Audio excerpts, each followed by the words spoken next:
Hey artist friends, welcome back to the art room. Okay, so last time we were together, we just tried a spontaneous portrait. No judgment, no expectations. We grabbed a photograph, we grabbed a brother or sister, we grabbed a mirror, right? And we did some drawing. Okay, remember, still keep this because we want to see our progress from all the extra studying we do and improving our drawing skills. So today, proportions of the face. One thing that we didn't talk about before doing just our initial one was that there are some basic proportions to human facial features, kind of on a general average, okay? And it helps to make a person look more human, okay? And also being able to notice the subtle differences between facial proportions helps to make you look like you, or this lovely woman from the magazine look like the lovely woman from the magazine, etc. All right? So go ahead and grab yourself a fresh sheet of computer paper. No worries if you don't have computer paper. You can get some scrap recycling out of the mail, something like that, right? Form letter that got sent to, mom, dad, grandma, grandpa, aunts, uncles, flip it over on the back, use the back of that. You can also use lined paper, grab any paper you've got, all right? We're gonna start laying out some basic proportions. All you'll need today is your pencil and an eraser. There's gonna be very little smudging and shading that happens here. First thing we wanna do is lay out the basic shape. In this case, I'm gonna be working from my torn out magazine page here, all right? Just so you can see what I'm drawing. But if you're working from a mirror, we're gonna start with the basic shape of your face or whomever your drawing's face, etc. And when I look at our model's face here, you notice her face is kind of curved at the top and then kind of squares off down the side a little bit. She's a little bit squarer or more rectangular face. And one thing I did not mention previously, or I did mention in the previous video, is you want to work from kind of a straight on view. Like you're looking straight at the person. They're not turning their head a lot. We're not seeing the side of their face a lot. And then she has this really nice, soft, rounded chin. Now, a neat technique you can do when you're working from a photograph like this is you can actually check some basic measurements and proportions. And you can see, all right, how many wide or tall is her face compared to the rest of its length, right? And you can kind of do some basic measurements. So as I look at this, I can see, proportionally, her face is about kind of 2/3 taller than it is wide. So I should see, yeah, and I maybe need to make her face just a little bit wider. And I'm really observing the curve and contour of my model's face. Excellent. Okay.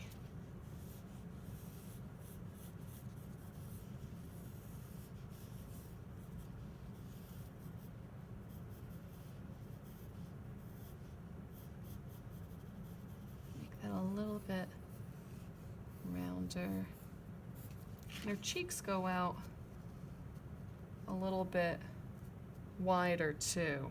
So this is about the halfway point. Yeah, her cheeks got a little bit wider. So I'm just refining and observing the shape of her face. Terrific. I'm also going to put in just that little bit of her neck I see. Okay.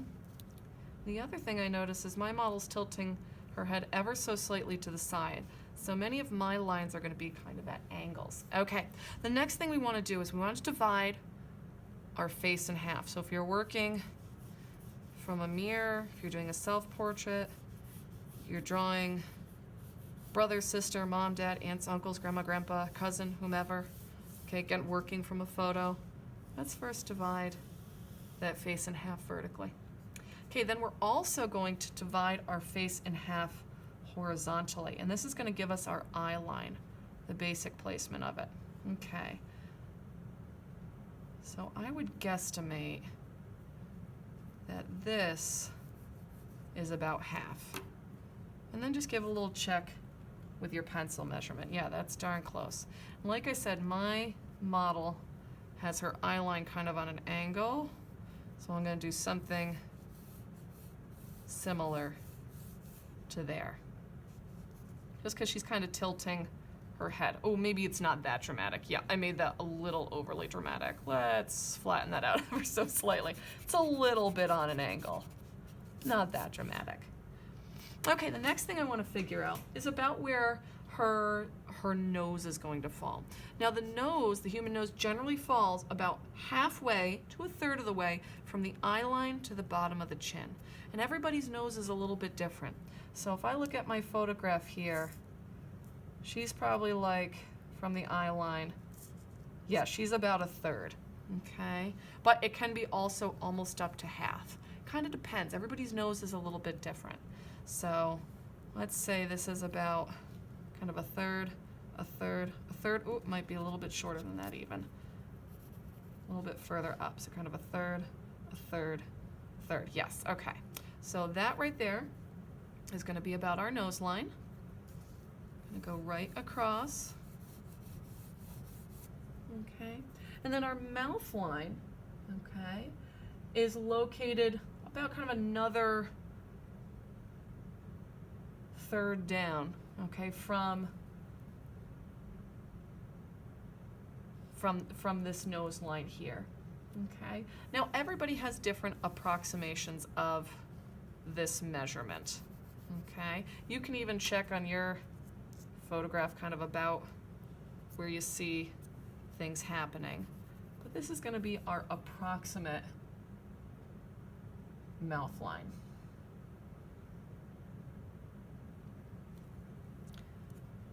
You know, actually looking at her measurement, she might be closer to halfway. It's tricky. Your nose line may be a little bit further down or not. Her nose is pretty short on her face, but your nose can be as much as about halfway down on the face. And that's kind of what's tricky about portraiture, right? Everybody's a little bit different. Everybody's a little bit different. So that's approximately our mouth line. About a third to a half again from nose line to bottom of chin. I'm going to sketch that in. All right, basic proportion guide. Hey, sorry, a little glitch there.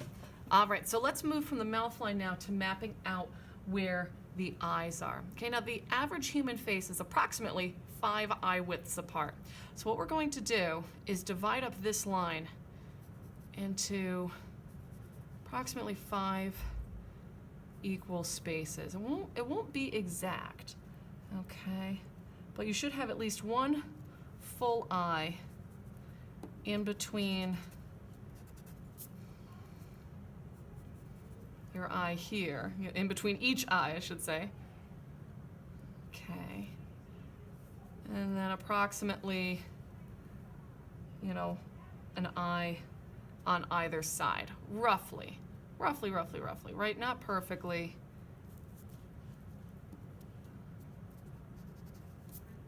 But darn close. Okay, and so this is the space about for our eyes here. This comes in. And again, my view is ever so slightly, like 3/4, so it's not quite, that's not quite the space, but it's close. Okay, so the next thing we're gonna draw in is just the rough shape of the eye. Just the rough shape, just give yourself a little outline, because we're gonna refine that after we do our eye practice, but we're just gonna rough it in, okay? The next thing we're gonna rough in is the approximate space of our eyebrows. Eyebrows are going to be from the inside corner to just past the outside corner of our eye, and we're gonna give ourselves a basic line for that. We'll refine that shape later. We're just giving it an approximate location. Okay. We're also going to define from the inside corners approximately where the outside edges of the nose fall. So come down to your nose line, and I want you to go from each inside corner of the eye. And we're going to map out where the outside edges of the nostril are. And then we're going to go from the center point of each eye, and we're going to come down to the mouth line. And that's going to be approximately where the corners of our mouth fall. Okay? And then the final part we're going to put in is the space for our ears. And our ears go from just above our eyes to the bottom edge of the nose. Just above our eyes to the bottom edge of the nose. Okay? And then finally, we want to map just kind of the edge of where our hairline falls. And on my model, she has quite a bit of hair, so the hairline comes part way down over the top of our head and also comes a bit above the top of our head. And we're going to work on that hair shape also in a separate guide. But this is the rough proportions of our person's face. All right, this is where we're going to pause today, and we're going to start doing some feature studies in our next video guides, focusing on eyes individually, the nose individually, the mouth, and building some of those skills before we go and apply it to the final portrait. All right, thanks for drawing with us today, and look forward to seeing you with our next video focusing on the eyes. Take care, all. Thanks for joining us in the art room.